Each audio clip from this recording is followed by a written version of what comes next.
हम हमारी हिंदी की पाठ्य पुस्तक क्षितिज भाग 2 के काव्य खंड से पहला ही पाठ सूरदास के पद पढ़ रहे थे। पिछले वीडियो में हम कवि परिचय, पाठ परिचय और पहले पद की व्याख्या अच्छे से कर चुके हैं। इसके लिए आप पिछला वीडियो देख सकते हैं। आज हम बाकी के पदों की व्याख्या और भावार्थ को समझेंगे। मेरी भाषा हिंदी भाषा परिवार में आप सभी प्यारे विद्यार्थियों का एक बार फिर से स्वागत है। आइए बिना देरी किए हुए शुरू करते हैं आज का वीडियो। यहाँ पर ब्रज भाषा का प्रयोग किया गया है और साथ में व्यंग्यात्मक शैली में गोपियाँ उद्धव पर व्यंग करती हैं, उनको उल्हाना देती हैं। पहले ही पद में हमने जाना गोपियाँ उद्धव को अनेक उदाहरणों के माध्यम से उल्हाना देती हैं कि आप तो भगवान श्री कृष्ण की भक्ति से अभी तक अछूते हैं। वो उद्धव की तुलना पुरीनी पात यानी कमल के पत्ते से करती है और साथ में तेल की गागरी यानी तेल की मटकी के साथ उनकी तुलना करती है और स्वयं की तुलना गुड़ में लिपटी हुई चींटी के समान करती है। दूसरे पद में हम जानेंगे गोपियाँ अपने मन की पीड़ा को उद्धव के सामने अभिव्यक्त करती हैं। भगवान श्री कृष्ण ने उनसे मिलने के लिए जो वचन दिया था वो उन्होंने पूरा नहीं किया। उनके वचन का पालन ना करते हुए वो स्वयं ना आकर उद्धव जी को योग साधना का संदेश देकर भेज देते हैं। उद्धव की योग की बातें गोपियों को समझ में नहीं आती, क्योंकि गोपियां तो भगवान श्री कृष्ण को ही अपना सब कुछ मानती हैं, उन्हीं की भक्ति में दिन रात लीन रहती हैं। उनको निर्गुण योग की बातें समझ में नहीं आती हैं और किस प्रकार से वो अपने मन की पीड़ा को अभिव्यक्त करती हैं, आइए जानते हैं। गोपियाँ उद्धव से कहती हैं, मन की मन ही मांझ रही, कहिए जाय कौन पे उद्धव, नाही परत कही, अवधि आधार आस आवन की, तन मन बिथा सही, अब इन जोग संदेशनी सुनी सुनी, बिरहिनी बिरह दही, चाहती हुती गुहारी जितही ते, उतते धार बही, सूरदास अब धीर दरही क्यों, मर्यादा ने लही, सूरदास अब धीर दरही क्यों, मर्यादा ने लही। प्रस्तुत पद सूरदास की पुस्तक सूरसागर के भ्रमर गीत से लिया गया है। यहाँ पर गोपियाँ कहती हैं, मन की मन ही मांझ रही, मन की मन के मांझ यानी अंदर, रही यानी रह गई, कि हमारे मन में जो बातें थी, जो पीड़ा थी, जिसको हम भगवान श्री कृष्ण के सामने अभिव्यक्त करना चाहते थे, जब वो अपना वचन पूरा करने के लिए हमारे पास यहाँ पर आते तो हम अपने मन की बातें उनसे कहते कि किस प्रकार से हम आपके बिना वियोग में जल रहे हैं। लेकिन उन्होंने स्वयं न आकर उद्धव जी को भेज दिया है। इसलिए हे उद्धव, मन की मन ही मांझ रही, मांझ यानी अंदर, में भीतर, हमारे मन की जो पीड़ा है, हमारे मन की जो व्यथा है, वो हमारे मन के अंदर ही रह गई है। कहिए जाए कौन पे उद्धव, उद्धव यहाँ पर उद्धव जी के लिए संबोधन है। हे उद्धव, हम अपने मन की पीड़ा को किसके पास जाकर कहें। कही मतलब कहना, जाय मतलब जाकर, कौन मतलब किससे, पे मतलब पास, उद्धव यानी हे उद्धव। ना ही परत कही, ना ही मतलब नहीं, परत मतलब जाती, कही मतलब कही, कि हमसे कही नहीं जाती हमारी पीड़ा, किससे जाकर कहें। हम तो भगवान श्री कृष्ण से अपने मन की बात कहना चाहते थे, लेकिन उन्होंने तो अपने वचन की मर्यादा नहीं रखी, वो तो हमसे मिलने नहीं आए। अवधि आधार आस आवन की, तन मन बिथा सही। आगे गोपियाँ उद्धव जी से कहती हैं, अवधि, अवधि यानी समय, आधार यानी आधार मानकर, आस यानी आशा, आवन यानी आने की। हमने तो भगवान श्री कृष्ण के आने की जो आशा है उसको ही अपने जीवन का आधार मान लिया था। जो अवधि उन्होंने हमें दी थी अपने वचन का पालन करने के लिए, और उनका वचन था कि वो गोपियों से मिलने अवश्य आएंगे, उसी अवधि को, उसी समय अंतराल को हमने अपने जीवन का आधार बना लिया था। उसी आशा में हम जीवित रह रहे थे कि कब वो आएंगे और कब अपने मन की व्यथा को हम उनके सामने अभिव्यक्त करेंगे। अवधि आधार आस आवन की, तन मन बिथा सही, तन मन बिथा, बिथा यानी पीड़ा, सही यानी सहना, और उनके आने की आस में, उनके आने की उम्मीद में हम तन और मन की बिथा यानी पीड़ा को सही यानी सहन कर रहे थे। अब इन जोग संदेशनी सुनी सुनी, और अब उन्होंने क्या किया, अपने वचन को तोड़ दिया, स्वयं नहीं आए हमसे मिलने और उद्धव जी को जोग संदेश, योग का संदेश दे दिया। योग संदेश होता है निर्गुण ब्रह्मा की उपासना करना, निर्गुण निराकार ईश्वर की उपासना करना। अब इन जोग संदेशनी, योग संदेश को सुनी सुनी, सुन सुनकर, बिरहनी, बिरहनी यानी वियोगिनी, वियोग में जीने वाली, बिरह यानी वियोग की पीड़ा, वियोग की अग्नि, दही यानी जला रही है।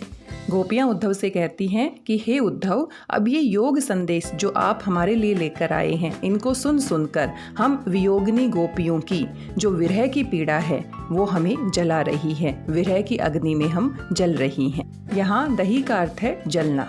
ये ब्रज भाषा का शब्द है, इसीलिए यहाँ पर हिंदी भाषा के अर्थ से बिल्कुल विपरीत अर्थ है। दही यहाँ पर जलना होता है। वैसे दही खाने की वस्तु भी होती है, हम सभी उसके बारे में जानते हैं। चाहती हुती गुहारी जित ही ते। आगे गोपियाँ कहती हैं चाहती मतलब चाहती, हुती यानी थी, गुहारी यानी गुहार लगाना, पुकारना, अपनी रक्षा के लिए पुकारना, जित ही जहाँ, ते यानी से।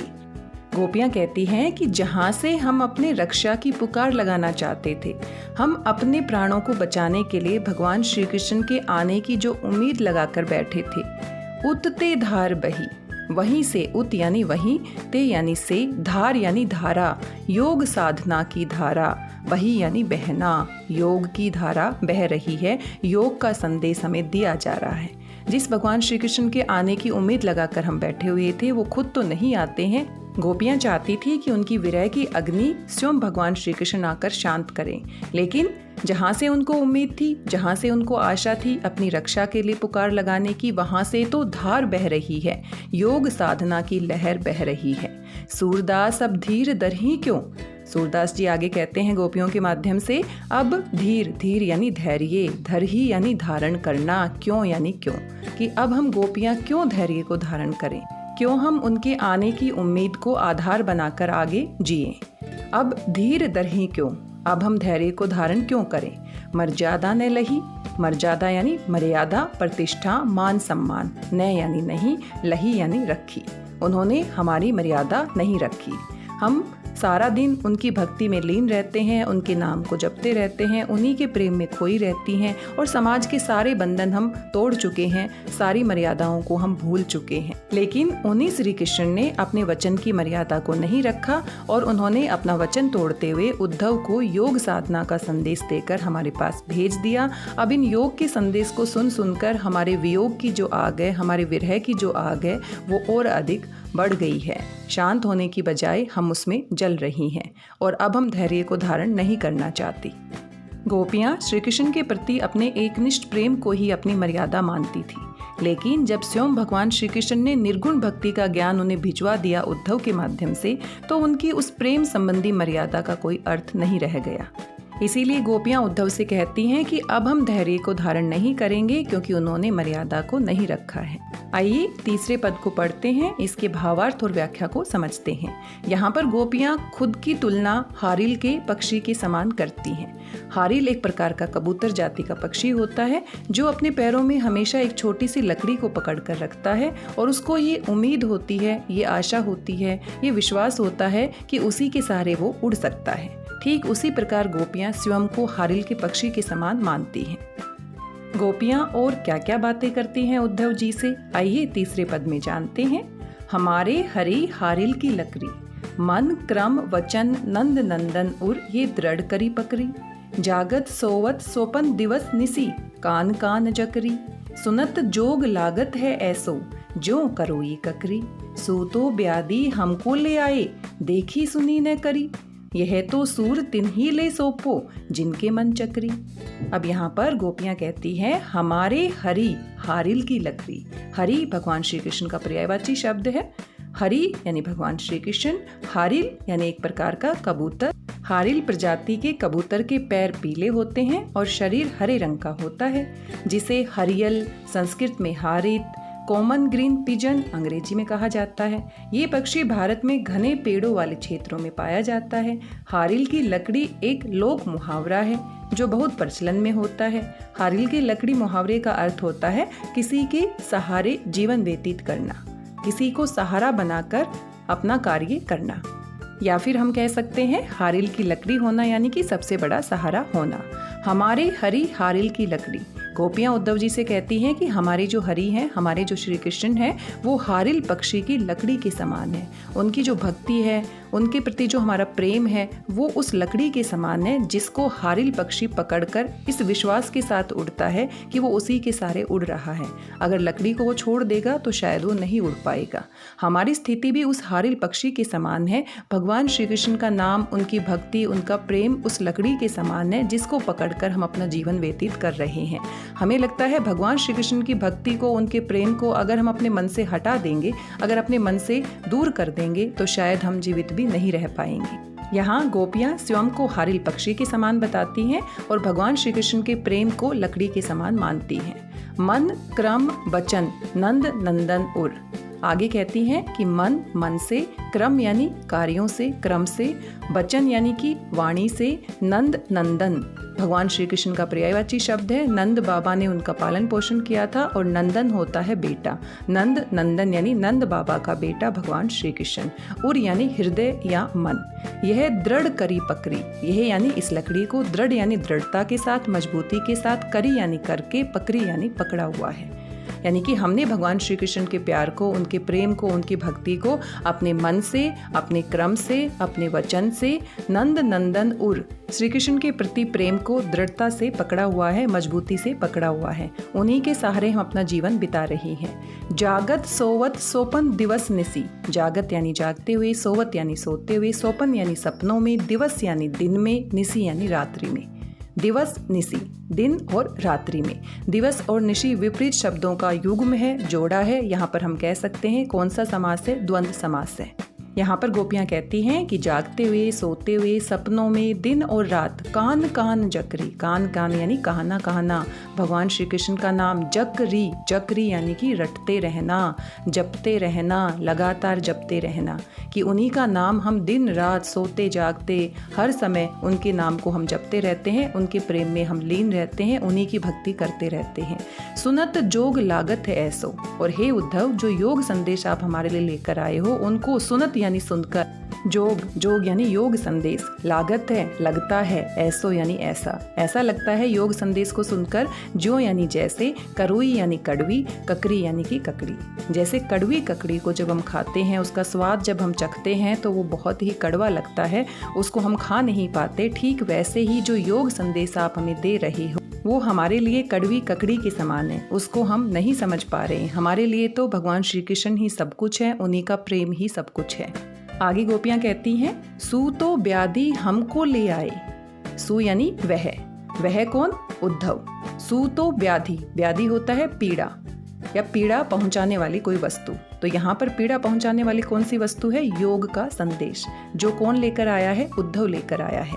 हमको ले आए, हमको यानी हमारे लिए ले आए, कि हे उद्धव, आप तो हमारे लिए जो योग संदेश लेकर आए हो, देखी सुनी न करी। ऐसा संदेश जिसके बारे में देखी यानी कभी नहीं देखा, सुनी यानी कभी नहीं सुना, न करी और ना ही कभी हमने उनको अपनाया है। इस प्रकार का जो संदेश आप हमें दे रहे हो ये कड़वी ककड़ी के समान है, हमारे किसी काम का नहीं है। यह तो सूर तिन्ही ले सोपो, यह यानी ये योग संदेश, तो यानी तो, सूर यानी सूरदास। सूरदास जी ने इनकी रचना की है इसलिए उनका नाम आया है। सूरदास जी गोपियों के माध्यम से कहते हैं, यह तो यानी कि योग संदेश जो आप हमारे लिए लेकर आए हो, तिन्ही यानी उनको, ले यानी ले जाकर, सौंपो यानी सौंप दो। उन व्यक्तियों को ले जाकर सौंप दो जिनके मन चक्री, जिनके मन चक्री यानी चंचल हैं, जिनके मन एक स्थान पर स्थिर नहीं होते। हमारा मन तो पूरी तरह से स्थिर है, भगवान की भक्ति में, भगवान के प्रेम में स्थिर है। हमारा मन चंचल नहीं है, हमें किसी प्रकार के योग संदेश की आवश्यकता नहीं है। हे उद्धव, ये जो योग संदेश है जो कड़वी ककड़ी के समान हमें लग रहा है, ये तो उन्हीं लोगों को जाकर सौंप दो, उन्हीं को जाकर दो जिनका मन चंचल होता है। मन चक्री, मन चंचल होना, मन अस्थिर होना। गोपियों को योग रूपी ज्ञान का जो संदेश दिया जा रहा है वो व्यर्थ लगता है। उनको लगता है ये उन लोगों के लिए बना है जिनका मन अस्थिर होता है, जिनका मन पहले ही भगवान श्री कृष्ण के प्रेम में स्थिर हो चुका है, लीन हो चुका है। उनके लिए इस प्रकार का योग संदेश व्यर्थ है, बेकार है।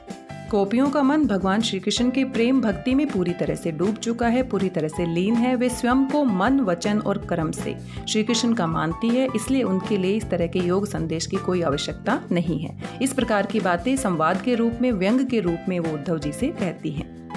ब्रज भाषा का बहुत ही सुंदर प्रयोग सूरदास जी ने इन पदों में किया है। साथ में वियोग श्रृंगार रस का वर्णन किया गया है। गोपियों का भगवान श्री कृष्ण से जो वियोग हुआ है वहाँ से वियोग श्रृंगार रस उत्पन्न हुआ है।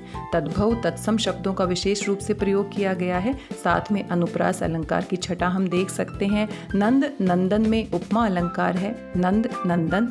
रूपक अतिशोक्ति अलंकार का प्रयोग किया है। सुनी सुनी, कान कान, यहाँ पर हम पुनरुक्ति प्रकाश अलंकार को देख सकते हैं। आइए चौथे पद की व्याख्या को समझते हैं। आगे गोपियाँ क्या कहती हैं। गोपियाँ उद्धव से कहती हैं, हरि हैं राजनीति पढ़ी आए, समुझी बात कहत मधुकर के, समाचार सब पाए। एक अति चतुर हुते पहले ही, अब गुरु ग्रंथ पढ़ाई, बड़ी बुद्धि जानी जो उनकी, जोग संदेश पठाई। उद्धव भले लोग आगे के, परहित डोलत धाय, अब अपने मन फेर पाइए, चलत जू हुते चुराई। ते क्यों अनीति करे आपुन, जे और अनीति छुड़ाए, राज धर्म तो यह सुर, जो प्रजा ने जाही सताए। अब यहाँ पर गोपियाँ कहती हैं कि भगवान श्री कृष्ण तो राजनीति शास्त्र में निपुण हो गए हैं और साथ में बहुत ही चालाक हैं, और साथ में उन्होंने हमारे वचन का पालन नहीं किया, इसीलिए वो धोखेबाज भी हैं, स्वार्थी भी हैं, जो मथुरा जाते समय उनके मन को चुराकर अपने साथ ले गए थे। अब वे अपने प्रेम भाव को लेकर बदले में योग साधना का पाठ हमें पढ़ाना चाहते हैं। वे श्री कृष्ण को राजधर्म की शिक्षा देना चाहती हैं। अब गोपियों को ये बातें समझ में आ गई हैं कि उनको भगवान श्री कृष्ण के आने की उम्मीद नहीं रखनी चाहिए। श्री कृष्ण ब्रज से मथुरा जाते समय उनका जो मन है वो अपने साथ ही लेकर चले गए थे। अब गोपियाँ अपने मन को वापस पा लेना चाहती हैं। वो भगवान श्री कृष्ण के योग संदेश को सुनकर पूरी तरह से टूट चुकी हैं और अब उनमें धैर्य नहीं बचा है। अब वो उनके आने की आस भी छोड़ चुकी हैं। आइए भावार्थ को समझते हैं। हरि है राजनीति पढ़ी आए, हरि यानी भगवान श्री कृष्ण, राजनीति यानी राजनीति शास्त्र, पढ़ी यानी पढ़कर, आए यानी आए हैं। ऐसे लगता है मथुरा जाने से वो सब कुछ भूल गए हैं। हमारे प्रति जो उनका प्रेम था, जो लगाव था, वो धीरे धीरे कम हो गया है और उन्होंने राजनीति शास्त्र की बातें पढ़ ली हैं। इसीलिए उन्होंने स्वयं न आकर उद्धव जी को योग संदेश देकर हमें समझाने के लिए भेजा है। अब ये बातें गोपियाँ अपने मन में सोच रही हैं, खुद को समझा रही हैं। समुझी बात कहत मधुकर के, समझी यानी समझाना चाहते हैं, बात यानी बात, योग साधना की बातें, कहत यानी कहकर, मधुकर, मधुकर यहाँ पर भंवरे का पर्यायवाची शब्द होता है। और हमने जाना ये पूरा का पूरा जो पाठ है वो भ्रमर गीत से लिया गया है। तो यहाँ पर मधुकर शब्द भंवरे का पर्यायवाची शब्द है, लेकिन यहाँ पर किसके लिए प्रयोग किया गया है? उद्धव के लिए प्रयोग किया गया है। मधुकर यानी हे उद्धव। समझी बात कहत मधुकर के, यानी उद्धव के माध्यम से वो हमें योग साधना की बातें समझाना चाहते हैं, उनके माध्यम से अपने मन की बात कहना चाहते हैं। समाचार सब पाए, समाचार यानी सारी बातें, सब पाए हमने प्राप्त कर लिए हैं, हमने समझ लिए हैं। एक अति चतुर होते पहले ही, एक तो अति यानी बहुत ज़्यादा, चतुर यानी चालाक, होते यानी थे, पहले यानी पहले से ही। एक तो भगवान श्री कृष्ण बचपन से ही बहुत चतुर थे, बहुत चालाक थे, किस तरह से माखन चुरा चुरा कर खाते थे, किस तरह से सबका मन मोह लेते थे। अब गुरु ग्रंथ पढ़ाए, और मथुरा जाने के बाद तो उन्होंने गुरु ग्रंथ पढ़ाए, और अब तो उनके गुरु ने उनको अनेक ग्रंथ पढ़ा दिए हैं, अनेक पुस्तकें पढ़ा दी हैं, राजनीति शास्त्र का ज्ञान दे दिया है। बड़ी बुद्धि, उनकी बुद्धि बढ़ गई है और भी बढ़ गई है, और राजनीति शास्त्र की बातें समझने और पढ़ने के बाद उनकी बुद्धि इतनी बढ़ गई है कि जोग संदेश पठाए यानी कि भेजना, कि उन्होंने हमारे लिए योग साधना का संदेश भेज दिया है। हमें खुद को भूलने के लिए समझा रहे हैं, योग की बातें समझा रहे हैं जो हमारे लिए कड़वी ककड़ी के समान है, जो हमारी समझ से बाहर है। उद्धव भले लोग आगे के, परहित डोलत धाय। आगे गोपियाँ कहती हैं, हे उद्धव, भले यानी सज्जन, लोग यानी लोग, आगे के यानी पहले के लोग बड़े ही सज्जन होते थे, भले होते थे। परहित, पर यानी दूसरों के, हित यानी भलाई, डोलत धाय यानी कि घूमते फिरते थे। पहले जमाने के जो लोग थे वो इतने भले और सज्जन होते थे कि दूसरों की भलाई के लिए एक स्थान से दूसरे स्थान पर घूमते रहते थे, फिरते रहते थे। अब अपने मन फेर पाइए, अब हम अपने मन को दोबारा से पाइए, प्राप्त कर लेंगे। चलत जू हुते चुराए, चलत यानी चले गए थे, जू यानी जो, हुते यानी थे, चुराए यानी चुराकर। श्री कृष्ण जब यहाँ से मथुरा गए थे तो हमारे मन को भी चुरा कर ले गए थे। हमारा मन हमारे साथ नहीं था, बल्कि भगवान श्री कृष्ण के साथ साथ चला गया था। लेकिन अब हम पूरी तरह से समझ गए हैं कि वो तो राजनीति शास्त्र में निपुण हो गए हैं, वो तो बहुत ही चालाक हैं और हमें किसी भी कीमत पर हमारे दुख को, हमारी पीड़ा को कम नहीं करना चाहते और ना ही हमारे प्रेम को समझना चाहते हैं। उल्टा हमें ही योग संदेश देकर हमें समझाना चाह रहे हैं।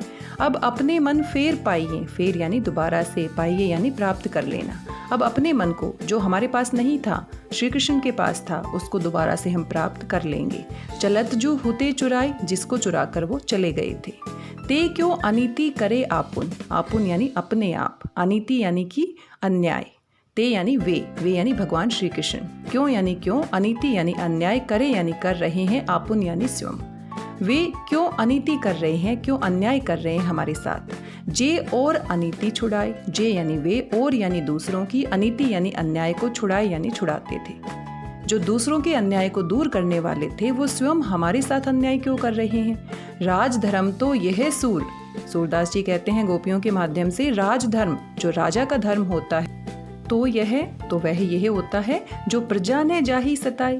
राजा का धर्म होता है, राजधर्म होता है जो प्रजा को नहीं सताता है। सताना यानी दुखी करना, पीड़ित करना।